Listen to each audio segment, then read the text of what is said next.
Perkenalkan, kami dari kelompok 7. Saya Priscilia, ada Mbak Eva, Ade, Umi, Ilham, Megi, sama Nela. Kami akan mempresentasikan apa yang menjadi pembahasan kami, yaitu pendidikan anti korupsi, dampak korupsi, dan prinsip pendidikan anti korupsi.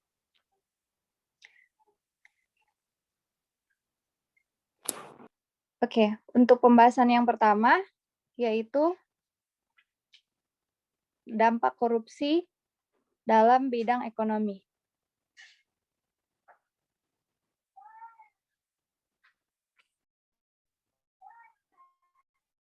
Dampak korupsi pada aspek ekonomi menjadi suatu permasalahan yang dapat menghambat pembangunan ekonomi di setiap negara, baik itu negara maju, negara berkembang, dan negara maju. Maaf.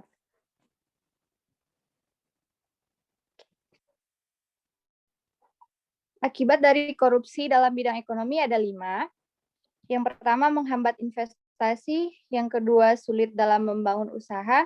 Yang ketiga, fasilitas penunjang usaha tak terbangun. Yang keempat, harga barang-barang menjadi mahal. Dan yang kelima, kemiskinan. Oke, sekarang kita membahas pada poin pertama, yaitu menghambat investasi. Karena korupsi menghambat lajunya investasi dan berdampak pada terhambatnya perkembangan dunia bisnis dan usaha. Artinya di sini suatu negara yang tingkat korupsinya tinggi, memiliki resiko tinggi juga untuk tidak dilirik oleh investor. Karena para investor lebih berhati-hati dalam memilih untuk berinvestasi di suatu negara. Yang kedua, sulit dalam membangun usaha. Negara dengan tingkat korupsi tinggi biasanya memiliki birokrasi berbelit dan berbiaya mahal. Birokrasi berbelit itu seperti kondisi yang merugikan dalam hal-hal yang berhubungan dengan perizinan dan berbiaya mahal tentunya. Selanjutnya, poin yang ketiga yaitu fasilitas penunjang usaha tak terbangun. Fasilitas penunjang yang tidak terbangun karena dananya dikorupsi oleh pihak-pihak yang tidak bertanggung jawab. Sudah pasti akibat dari korupsi yang sering kita temui yaitu fasilitas penunjang yang tak terbangun.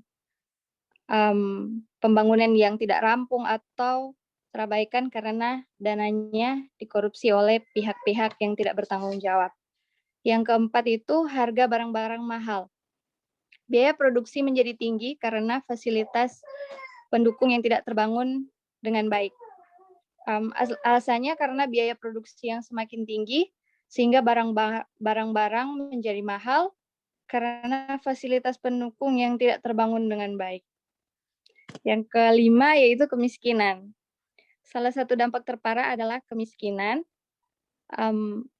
Sudah pasti karena korupsi, kemiskinan itu tidak maaf guys, kemiskinan sudah pasti sangat berdampak di negara ini. Karena kemiskinan, kesempatan kerja menjadi kurang, lapangan pekerjaan menjadi kurang, dan dapat menimbulkan pengangguran dan kemiskinan yang tinggi. Selamat malam, perkenalkan nama saya Eva. Saya akan melanjutkan presentasi yaitu dampak korupsi dalam bidang sosial dan kemiskinan masyarakat.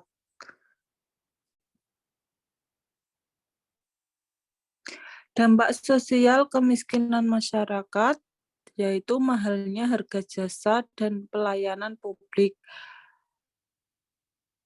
Contohnya yaitu BPJS. BPJS di rumah sakit semakin mahal karena dikorupsi oleh pihak-pihak tertentu.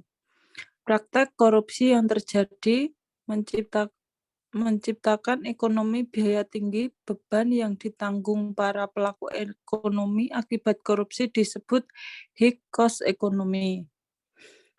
Kalau semisal BPJS-nya dikorupsi, yang sakit itu semakin sakit dan masyarakatnya semakin miskin. Yang kedua, pengentasan ekonomi berjalan lambat. Jumlah penduduk miskin di Indonesia terus meningkat dari tahun ke tahun. Sebabnya kemiskinan itu tidak diberantas tapi dikorupsi oleh pihak-pihak tertentu ya, sehingga yang miskin menjadi tetap miskin dan yang kaya menjadi tetap kaya. Baik, untuk dampak korupsi selanjutnya itu ada dampak korupsi pada runtuhnya otoritas pemerintah. Next. Dampak korupsi pada runtuhnya otoritas pemerintah itu ada 3. Yang pertama adalah matinya etika sosial politik. Yang kedua, tidak efektifnya peraturan perundang-undangan. Dan yang ketiga adalah birokrasi tidak efisien. Untuk yang pertama, yaitu matinya etika sosial politik, yaitu tidak adanya kejujuran di dunia politik. Seperti yang kita ketahui bahwa orang-orang yang di dunia politik itu adalah wakil rakyat. Jadi rakyat-rakyat akan percaya kepada orang-orang yang berada di dunia politik. Tapi karena mereka melakukan korupsi dan mereka saling melindungi satu sama lain dan tidak jujur kepada rakyat, maka rasa kepercayaan dari masyarakat itu hilang kepada orang-orang yang ada di politik. Kemudian yang kedua itu tidak efektivitasnya peraturan perundang-undangan, menggunakan suap, iming-iming, hingga ancaman terhadap hukum. Nah, orang-orang yang melakukan korupsi itu biasanya akan membela diri bagaimana caranya mereka tidak dihukum atau hukumnya itu diringankan, yaitu dengan cara melakukan suap, mengiming-imingin, bahkan mengancam hukum, sehingga undang-undang itu sudah tidak ada artinya di mata hukum, seperti itu. Kemudian yang ketiga ada birokrasi tidak efisien, yaitu banyaknya investor asing masuk yang melakukan suap untuk mempermudah perizinan. Nah, seperti yang kita ketahui bahwa investor asing yang masuk ke Indonesia itu pasti membutuhkan syarat-syarat dan perizinan yang cukup rumit. Nah, mereka kan tidak ingin suatu prosesnya itu dibuat sulit, jadi mereka melakukan suap kepada orang-orang yang mengurus investasi tersebut. Seperti itu. Dampak korupsi terhadap politik dan demokrasi. Dampak korupsi terhadap politik dan demokrasi ini terdapat 4 dampak. Yang pertama, munculnya kepemimpinan yang korup. Kepemimpinan yang korup ini merupakan suatu kondisi politik, di mana kondisi politik dan juga demokrasi di Indonesia saat ini itu sangat carut-marut bisa dibilang. Karena apa? Karena sifat koruptif yang memang tertanam pada jiwa-jiwa para pimpinan bangsa ini itu semakin merajalela, yang mana banyaknya janji-janji yang disampaikan oleh para pimpinan tersebut, sehingga janji-janji tersebut menghasilkan masyarakat kita menjadi tidak demokratis. Kemudian dampak politik dan demokrasi yang kedua, yakni hilangnya kepercayaan publik pada demokrasi itu sendiri. Kenapa? Karena praktek korupsi dan juga kasus penyuapan yang saat ini terjadi itu semakin merajalela, serta reformasi di negara kita sendiri, di Indonesia, dilakukan tanpa adanya landasan hukum yang kuat. Jadi bisa dibilang hukum di Indonesia itu penuh dengan ketidakadilan. Kemudian dampak politik dan demokrasi dari korupsi itu sendiri yang ketiga, yakni menguatnya plutokrasi, di mana plutokrasi ini merupakan suatu kondisi bahwa ada pihak-pihak yang memiliki perusahaan besar atau sering kita sebut kaum kapitalis itu juga menguasai partai politik. Jadi hanya pihak-pihak itu saja yang memang diuntungkan seperti itu. Jadi plutokrasi ini bahwasanya pihak-pihak yang memang akan mendapatkan kekayaan ya hanya orang-orang tersebut, karena yang mereka punya perusahaan besar, mereka juga yang menguasai partai politik. Kemudian dampak korupsi dalam bidang politik dan demokrasi yang terakhir, yang keempat, yakni hancurnya kedaulatan rakyat. Terbukti semakin kuatnya kasus plutokrasi tersebut, di dampak yang ketiga mengakibatkan terlihat sekali bahwa kekuasaan di Indonesia kita saat ini bukan lagi di tangan rakyat, namun di tangan partai politik. Saya akan menjelaskan dampak korupsi terhadap penegak hukum. Yang pertama, fungsi pemerintahan menjadi mandul, yang artinya pemerintahan menjadi kehilangan fungsi-fungsi yang sebenarnya. Adanya dampak korupsi yang menghambat jalannya fungsi pemerintah sebagai pengampu kebijakan negara, yaitu yang pertama, menghambat peran negara dalam pengaturan alokasi. Yang kedua, korupsi menghambat negara melakukan pemerataan aset dan akses. Yang ketiga, korupsi juga memperlemah peran pemerintah dalam menjaga stabilitas ekonomi dan politik. Hilangnya kepercayaan rakyat terhadap lembaga negara. Korupsi yang terjadi di Indonesia sangatlah santer diberitakan di berbagai media massa yang akan berakibat hilangnya kepercayaan masyarakat terhadap lembaga negara. Baik, untuk dampak selanjutnya yaitu dampak korupsi terhadap pertahanan dan keamanan. Yaitu ada 3. Yang pertama, ada lemahnya alutsista dan SDM. Seperti yang kita tahu bahwa Indonesia merupakan negara nomor 15 terluas di dunia dan juga merupakan kepulauan terbesar di dunia. Sehingga tentunya masalah keamanan dan keamanan tentunya menjadi suatu yang sangat penting. Sering kita mendengar bahwa banyak berita di negara lain bahwa negara lain mudah masuk dan menerobos wilayah Indonesia, baik dari darat, laut, maupun udara. Hal tersebut karena lemahnya alutsista yang ada di Indonesia. Nah, sudah saatnya Indonesia memiliki armada laut maupun darat yang kuat dan modern untuk melindungi perairan, serta didukung dengan angkatan udara dengan pesawat-pesawat yang canggih, dan tentunya dengan SDM yang berkualitas. Namun sayangnya anggaran yang untuk merealisasikan hal tersebut dirampas oleh keserakahan koruptor itu sendiri. Nah, dampak selanjutnya dari terhadap pertahanan dan keamanan yaitu lemahnya garis batas negara. Seperti yang kita tahu bahwa di perbatasan kemiskinan itu banyak terjadi. Bahkan semakin lemah untuk kemiskinannya. Para penduduk atau masyarakat lebih dekat dengan negara lain ketimbang negara kita sendiri. Karena lebih banyak membantu atau memberi bantuan untuk memenuhi kebutuhan mereka. Selain itu juga negara asing yang dekat dengan negara Indonesia dengan mudahnya mengeruk kekayaan laut yang ada di dalamnya. Kementerian Kelautan dan Perikanan Republik Indonesia menyatakan bahwa Indonesia mengalami kerugian sebesar 9,4 triliun per tahunnya.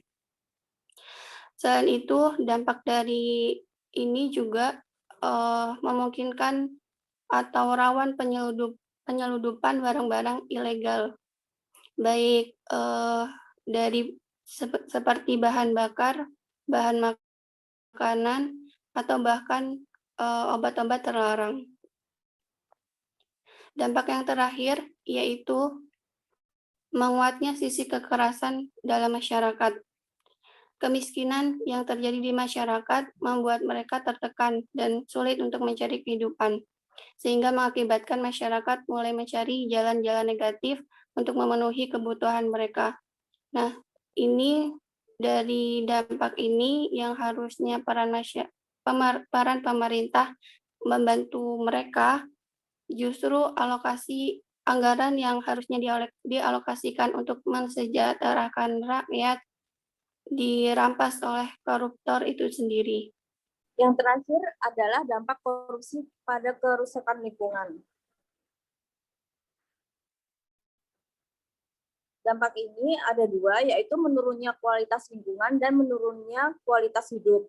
Menurunnya kualitas lingkungan ini merupakan kerusakan lingkungan hidup yang dipicu oleh berbagai sebab, seperti kepentingan ekonomi, contohnya seperti eksploitasi besar-besaran pada hutan, pembalakan liar atau illegal logging, serta penggunaan bahan kimia. Kerusakan diakibatkan oleh lemahnya penegakan hukum. Penegakan hukum hanya menjangkau pelaku yang terlibat di lapangan saja, tapi belum bisa menjangkau aktor di balik perusahaan yang disinyalir melibatkan pejabat tinggi, penegak hukum, dan pengusaha besar nasional. Di sisi lain, kerusakan lingkungan ini akan menciptakan bencana yang sebenarnya dibuat oleh manusia, seperti banjir, banjir bandang, kerusakan tanah, kekeringan, kelangkaan air, dan menurunnya kualitas air, serta tingginya pencemaran di perairan sungai dan laut, sehingga sangat beracun dan lain sebagainya. Yang kedua, yaitu menurunnya kualitas hidup. Kerusakan lingkungan mengakibatkan kerusakan pada hutan hujan tropis. Kerusakan hutan dapat mengurangi persediaan oksigen untuk bumi secara keseluruhan. Serta kerusakan hutan mengakibatkan bencana banjir, tanah longsor, erosi, dan kekeringan, serta pencemaran laut dan sungai, dan kerusakan tanah. Oke, selanjutnya nilai-nilai anti korupsi. Yang pertama itu adalah prinsip kejujuran. Dapat dipegang teguh oleh mahasiswa sejak masa-masa ini untuk membentuk karakter mulia di dalam setiap pribadi mahasiswa. Oke. Kejujuran merupakan salah satu prinsip yang paling penting dalam nilai-nilai anti korupsi. Karena kejujuran itu menjadi hal yang utama, di mana kejujuran sangatlah diperlukan dalam semua hal, sehingga harus diterapkan dalam kehidupan sehari-hari oleh semua orang. Yang kedua itu kepedulian. Dan kepedulian dapat meningkatkan interaksi mahasiswa satu dengan yang lain, sehingga bisa menimbulkan rasa saling peduli antar sesama. Oke. Maksudnya di sini kepedulian sebagai mahasiswa maksudnya di sini mahasiswa harus punya prinsip kepedulian terhadap lingkungannya. Entah itu lingkungan di dalam kampus ataupun di luar lingkungan kampus. Di sini saya mau menjelaskan tentang nilai-nilai anti korupsi, yaitu kondisi mandiri bagi mahasiswa dapat diartikan sebagai proses mendewasakan diri, yaitu dengan tidak tergantung dengan orang lain untuk mengerjakan tugas dan tanggung jawabnya. Maksudnya di sini yaitu kalau kita itu harus hidup mandiri. Yang pertama yaitu kedisiplinan, ketaatan atau kepatuhan kepada peraturan baik dalam mengatur akademik maupun sosial harus disiplin. Contohnya yaitu mengerjakan apa-apa itu tepat waktu. Oke, selanjutnya yaitu ada tanggung jawab. Tanggung jawab adalah berani menanggung segala sesuatu tindakan yang dilakukan. Jadi apapun segala resikonya, itu yang dinamakan tanggung jawab. Kemudian yang kedua ada kerja keras, yaitu melakukan suatu hal dengan sungguh-sungguh hingga mencapai target disertai dengan pengetahuan. Nah, untuk hal ini kerja keras itu tidak dilakukan hanya kerja keras saja, tetapi harus diikuti dengan pengetahuan, ilmu pengetahuan yang harus kita ketahui. Jadi kita tuh tidak salah jalan. Jadi kerja keras kita itu tidak akan sia-sia. Untuk nilai anti korupsi sederhana, yakni membiasakan gaya hidup yang tidak boros, memprioritaskan kebutuhan, bukan keinginan, selalu bersifat rendah hati, selalu bisa bersyukur dan tidak sombong, demi terwujudnya sebuah kesederhanaan. Jadi, ketika sifat ataupun nilai dalam jiwa kita sederhana itu sudah muncul, maka di situ tidak akan timbul hasrat yang akan nantinya mengarah ke tindak korupsi. Kemudian untuk nilai-nilai anti korupsi selanjutnya yaitu keberanian. Di sini berani untuk terus maju dan menguatkan rasa percaya diri kita, serta ketika mengalami fase yang ingin menyerah atau down, kita mengingat kembali tujuan awal kita itu untuk apa, sehingga kita bisa tetap berjalan pada koridor kebaikan, tidak menggunakan cara yang berlawanan atau tidak menghalalkan segala cara, sehingga tidak akan juga mengarah ke arah korupsi. Nilai-nilai anti korupsi yang selanjutnya yaitu keadilan. Keadilan di sini merupakan salah satu dari 4 keutamaan moral pokok yang dijadikan sebagai syarat orang untuk hidup sebagai bahagia dan sejahtera. Yaitu sudah sangatlah jelas bahwa tindakan korupsi tidak akan memberikan sebuah kebahagiaan. Karena kita tahu bahwa tindakan korupsi adalah tindakan yang bertentangan dengan prinsip keadilan. Akuntabilitas sangatlah penting dalam meminimalisir tindakan korupsi. Di sini akuntabilitas harus bersifat transparan karena akuntabilitas menjadi acuan untuk meminimalisir tindak korupsi itu sendiri. Transparansi ini merupakan prinsip yang mengharuskan semua proses kebijakan dilakukan secara terbuka, sehingga segala bentuk penyimpangan atau yaitu korupsi sendiri dapat diketahui oleh publik. Nah, dalam prosesnya, transparansi ini dibagi menjadi 5, yaitu penganggaran, penyusunan kegiatan, proses pembahasan, pengawasan, dan evaluasi. Penganggaran sendiri yaitu terdiri dari perencanaan, implementasi, laporan pertanggungjawaban, dan penilaian terhadap kinerja anggaran. Proses penyusunan kegiatan itu terkait dengan proses pembahasan tentang sumber-sumber pendanaan dan alokasi anggaran atau anggaran belanja. Kemudian proses pembahasan itu yaitu pembuatan perencanaan peraturan yang berkaitan dengan strategi penggalangan dana, kegiatan dalam penetapan distribusi, pajak, serta aturan lain yang terkait dengan penganggaran pemerintah. Proses pengawasan itu dilakukan dalam pelaksanaan program dan kegiatan terkait dengan kepentingan publik atau pemenuhan kebutuhan masyarakat, khususnya kegiatan yang diusulkan oleh masyarakat itu sendiri. Kemudian proses evaluasi itu berlaku terhadap penyelenggaraan proyek, dijalankan secara terbuka dan bukan hanya pertanggungjawabannya secara administratif, tapi juga secara teknis dan fisik dari setiap output kerja-kerja pembangunan. Prinsip selanjutnya yaitu kewajaran. Prinsip ini ditujukan untuk mencegah terjadinya manipulasi atau ketidakwajaran dalam penganggaran, baik dalam bentuk markup maupun ketidakwajaran lainnya. Nah, sifat-sifat prinsip kewajaran ini ada 5. Yang pertama yaitu komprehensif dan disiplin, yang berarti mempertimbangkan seluruh aspek berkesinambungan atau taat asas prinsip pembebanan, pengeluaran, dan tidak melampaui batas. Kemudian fleksibilitas, yaitu artinya adanya kebijakan tertentu untuk mencapai ketetapan dalam efektivitas. Terprediksi, yaitu dengan tujuan untuk menghindari defisit dalam tahun anggaran berjalan. Adanya anggaran yang prediksi ini merupakan cerminan dari prinsip kewajaran dalam proses pembangunan.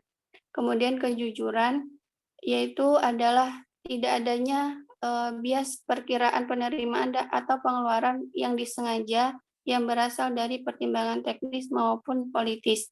Dan yang terakhir, informatif, tujuannya ini adalah dapat tercapainya sistem informasi pelaporan yang teratur dan informatif. Prinsip selanjutnya yang keempat yaitu kebijakan. Kebijakan ini berperan untuk mengatur tata interaksi agar tidak terjadi penyimpangan yang dapat merugikan negara dan masyarakat.